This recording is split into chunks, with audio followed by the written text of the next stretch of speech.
Hi viewers, எல்லோருக்கும் வணக்கம். இன்னைக்கு சிறகடிக்க ஆசை நாடகத்தில் மீனா நோட்டீஸ் அடித்து வீட்டுக்கு கொண்டு வராங்க. தேர்தலில் நிற்கிறதுக்காக மாமனார்கிட்டேயும் மாமியார்கிட்டேயும் ஆசீர்வாதம் வாங்கணும்னு நினைக்கிறாங்க. விஜயா நான் ஆசீர்வாதம் பண்ண மாட்டேன்றாங்க. அப்போ அண்ணாமலை சொல்கிறாரு, இங்கே பாரு விஜயா, மீனா நம்ம குடும்பத்தில் வாழுற பொண்ணு. அவள் ஏதோ ஒரு பெரிய காரியத்துக்காக போகிறா.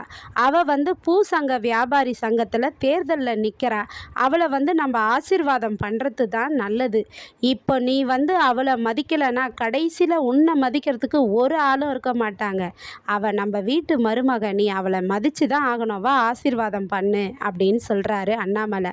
உடனே மீனாவும் முத்தும் காலில் விழுந்து 2 பேர்கிட்டையும் ஆசீர்வாதம் வாங்குறாங்க. வாங்கிட்டு முதல் நோட்டீஸாக விஜயாவுக்கு தான் தராங்க, அவங்க மாமியாருக்கு. அதை வாங்கி அவங்க வச்சுக்கிட்டு அப்படியே கசக்குறாங்க. அதை கசக்கிறத அண்ணாமலை பார்த்துக்கிட்டே இருக்கிறாரு. பார்த்துட்டே இருக்கும்போது ரவி கிட்ட என்ன சொல்கிறாருன்னா, ரவிக்கும் நோட்டீஸ் தராங்க, மனோஜுக்கும் நோட்டீஸ் தராங்க. மனோஜுக்கு நோட்டீஸ் கொடுக்கும்போது மனோஜ் என்ன சொல்கிறாருன்னா, என்ன தமிழில் அடிச்சிருக்கீங்க, இங்கிலீஷில் அடிச்சிருந்தா எனக்கு படிக்க ஈஸியாக இருந்திருக்கோம்ல அப்படின்றாரு. அதுக்கு முத்து சொல்கிறாரு, டே தமிழ் தான் நம்ம தாய்மொழி, அதில் அடித்தாதான் எல்லாருக்கும் புரியும். பெருசாக இவன் லண்டனில் படித்து பிறந்து வளர்ந்தவன், அதனால் இவனுக்கு இங்கிலீஷு தான் புரியும் அப்படின்ட்டு கிண்டல் பண்ணுறாரு. அதுக்கப்புறம் இந்த நோட்டீஸை கசக்கிறத பார்த்துக்கிட்டே இருந்த அண்ணாமலை என்ன சொல்கிறாருன்னா, ரவி, அந்த நோட்டீஸில் என்னென்னலாம் போட்டிருக்குன்னு சத்தமாக படி. ஒரு சிலருங்க நோட்டீஸ் வாங்கி கசக்கிட்டு இருக்காங்க படிக்காமல், அவங்க காதுக்கு நல்லா விழட்டும், படிப்பா அப்படின்றாரு. உடனே ரவியும் எல்லா கோரிக்கையும் படிக்கிறாரு. அப்போ மனோஜ் என்ன சொல்கிறாருன்னா, அம்மா இதெல்லாம் ஆர்வ கோளாறில் பண்ணுற மாதிரி இருக்குதுமா, இதனால் நம்ம வீட்டுக்கு தாம்மா பிரச்சனை வரும், ஐயோ அப்படின்றாரு மனோஜ். உடனே முத்துக்கு கோவம் ஏண்டா எதுக்குடா உன் புத்தி இப்படிலாம் யோசிக்குது, உன் புத்தி இப்படி தான் யோசிக்கும், நீலாம் என்னடா மனுஷன், இதெல்லாம் படிக்காதவங்களுக்கும் ஏழை மக்களுக்கு பாமர மக்களுக்கு தாண்டா இந்த விஷயம்லாம் புரியும், உனக்கு எங்கே புரியும், ஏசி கடைக்குள்ளே இருக்கிறல்ல, அதனால் உனக்கெல்லாம் புரியாதுடா அப்படின்னு சொல்கிறாரு. விஜயாவும் இவ ஜெயிக்க போகிறாளா அப்படின்னு சொல்லி கேட்குறாங்க. அதுக்கு அண்ணாமலை விஜயா கிட்ட சொல்கிறாரு, இங்கே பாரு விஜயா, அவள் நோட்டீஸ் கொடுத்தா, நீ அதை கூட நீ வாங்கி படிக்கலை, அப்போ உனக்கு இதிலெல்லாம் விருப்பம் இல்லை, அவள் எலெக்ஷனில் நிற்கிறது உனக்கு பிடிக்கலன்னு எனக்கு தெரியுது, ஆனால் அதுக்காக நீ அவள் விஷயத்தில் தலையிடாத, இது முத்துவோட மீனாவுடைய பிரச்சனை, அவங்க பார்த்துப்பாங்க, நீ அதில் தலையிடாமல் இரு அப்படின்னு அண்ணாமலை சொல்கிறாரு. உடனே விஜயா, ஆமாம் இவ எலெக்ஷனில் நின்று தோற்று தான் வருவா, இதெல்லாம் தண்ட செலவு அப்படின்னு சொல்லிட்டு போயிடுறாங்க. ஆனால் அண்ணாமலை மீனாக்கு ஆறுதல் சொல்கிறாரு, மீனா நீ கண்டிப்பாக ஜெயிப்பம்மா அப்படின்னு சொல்கிறாரு. அதுக்கப்புறம் மீனா சிரித்த முகத்தோட வெளியே போயிட்டு நோட்டீஸ் எல்லாருக்கும் கொடுக்கலான்னு கொடுத்துக்கிட்டு இருக்காங்கங்க. பூ கடை வச்சுருக்கவங்களுக்கு எல்லாருக்குமே நோட்டீஸ் கொடுக்குறாங்க. அப்போ அந்த நேரத்தில் சிந்தாமணி அம்மா அங்கே வராங்க. அங்கே அவங்க புடவை எடுத்துகிட்டு எல்லாருக்கும் புடவை கொடுக்குறாங்க எலெக்ஷனுக்காக. புடவை கொடுத்ததும் எல்லா ஜனங்களும் அந்த நோட்டீஸை வாங்கி படிக்காமல் கீழே போட்டு மிதிச்சுட்டு கூட்டமாக போயிட்டு அந்த புடவையை வாங்குறாங்க. அதை பார்த்துட்டு மீனாவுக்கு ரொம்ப கவலையாயிடுது. ஸ்ருதி கிட்ட, ரவி கிட்ட, ஸ்வேதா கிட்டலாம் சொல்லிக்கிட்டு இருக்காங்க, எனக்கு என்ன கஷ்டம்னா, நான் கொடுத்த நோட்டீஸை யாருமே வாங்கி படிக்கலை, அதை கீழே போட்டு மிதிச்சிட்டே போயிட்டு எல்லாரும் அந்த புடவையை வாங்கினாங்க அப்படின்னு சொல்லி வருத்தப்படுறாங்க. அதுக்கு ஸ்வேதா சொல்கிறாங்க, இந்த ஜனங்க எல்லாம் ஃப்ரீயாக ஒன்று தரேன்னு சொன்னால் அவங்க பின்னாடியே போயிடுறாங்கல்ல அப்படின்றாங்க. அதுக்கு முத்து சொல்கிறாரு, இல்லை ஸ்வேதா, இருக்கப்பட்ட உனக்கு அது பெரிய விஷயம் இல்லை, ஆனால் ஏழை மக்களுக்கு ஒரு பொருள் இலவசமாக கிடைக்குதுன்னா பரவாயில்லையே, நமக்கு இது இலவசமாக கிடைக்குதுன்னு அப்படி தான் ஓடி போய் வாங்குவாங்க, இந்த மக்களுக்கு நம்ம ஏதாச்சும் பண்ணணும் அப்படின்னு சொல்லி முத்து பேசுகிறாரு.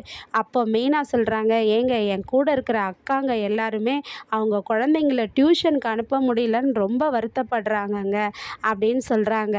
நம்ம ஜெயிச்சு வந்தாக்கா குழந்தைங்களுக்கெல்லாம் டியூஷன் எடுக்கலாம் இல்லைன்றாங்க. உடனே ஸ்வேதா என்ன சொல்கிறாங்கன்னா, அப்போனா நீங்கள் ஜெயிச்சிட்ட பிறகு மீனா வாரத்துக்கு 3 நாள் நான் ஃப்ரீயாக உங்கள் அசோசியேஷனில் உள்ள பிள்ளைங்களுக்கு ஃப்ரீயாக டியூஷன் எடுக்கிறேன் அப்படின்னு சொல்கிறாங்க. ரொம்ப தேங்க்ஸ் ஸ்வேதான்றாங்க. ஸ்ருதி என்ன சொல்கிறாங்கன்னா, நான் 3 மாதத்துக்கு ஒரு முறை அவங்களுக்கு மெடிக்கல் கேம்ப்பு இலவசமாக அரேஞ்ச் பண்ணுறேன் உங்கள் சங்கத்து ஆளுங்களுக்கெல்லாம் அப்படின்றாங்க. அதை மக்கள்கிட்ட போய் சொல்கிறாங்க. ஒரு சில மக்கள் கிண்டல் பண்ணுறாங்க, உங்களால் என்ன பண்ண முடியும், சிந்தாமணி அம்மா நிறைய பணம் பணம் வச்சுருக்கவங்க அவங்க தான் ஜெயிப்பாங்க மீனா. நீ ஏன் இதுக்கெல்லாம் தலையிட்டுக்கிட்டு இருக்க? பேசாமல் ஒதுங்கிடு. 4 முழம் பூவை கட்டனியா வித்தியான்ட்டு போ அப்படின்னு நிறைய பேர் கிண்டல் பண்ணுறாங்க சிந்தாமணி ஆட்கள்லாம். பாதி பேர் என்ன சொல்கிறாங்கன்னா, போங்கய்யா, பிள்ளைங்களுக்கு வந்து படிப்பு விஷயமும் ஒரு மனுஷாளுக்கு ஆரோக்கியமும் தான் முக்கியம். அதை மீனா செய்கிறேன்னு சொல்கிறாங்க. அதுக்கப்புறம் என்ன இருக்குது, மீனா வந்து இதை செய்யட்டும், மீனாக்கு தான் எங்கள் ஓட்டுன்றாங்க. இதை வந்து சிந்தாமணி அம்மா கிட்ட ஒருத்தர் வந்து சொல்கிறாரு, அந்த மீனா தான் ஜெயிப்பா போல இருக்கேம்மான்னு. உடனே அவங்களுக்கு கோபம் வந்து என்ன பண்ணுறாங்க, பணத்தை எடுத்து கொடுத்து, இங்கே பாருங்க, நீங்களாம் என்ன பண்ணுவீங்களோ ஏது பண்ணுவீங்களோ எனக்கு தெரியாது, அந்த மீனா ஜெயிக்கக்கூடாது, இந்த பணத்தை வச்சு நிறைய விளம்பரம் பண்ணுங்க, இன்னும் வேணும்னா கூட எனக்கு கொடுங்க, கேளுங்க, நான் தருவேன் அப்படின்னு சொல்கிறாங்க. இதை வந்து சிந்தாமணியோட பொண்ணு ரேகா அங்கே வந்து நின்றுட்டு கேட்டுட்ருக்காங்க. கேட்டுட்டு இருந்தவங்க உடனே அவங்க அம்மாவை பார்த்து, அம்மா நீ எதுக்குமா எலெக்ஷன்லாம் நிற்கிற, உனக்கு என்ன அவசியம் இருக்குது, வேற ஒருத்தவங்க ஜெயிச்சு வரட்டுமே, நீ வேண்டாம் நிற்காதன்றாங்க. இல்லை இல்லை ரேகா, நான் நின்று தான் ஆகணுன்றாங்க சிந்தாமணி. அம்மா வாம்மா, நம்ம டூர் போகலாம்மா, நான் உன்னை நிறைய இடத்துக்கு கூட்டிகிட்டு போகிறேன், இந்த எலெக்ஷனில் நிற்காதம்மா, வேண்டாமான்றாங்க.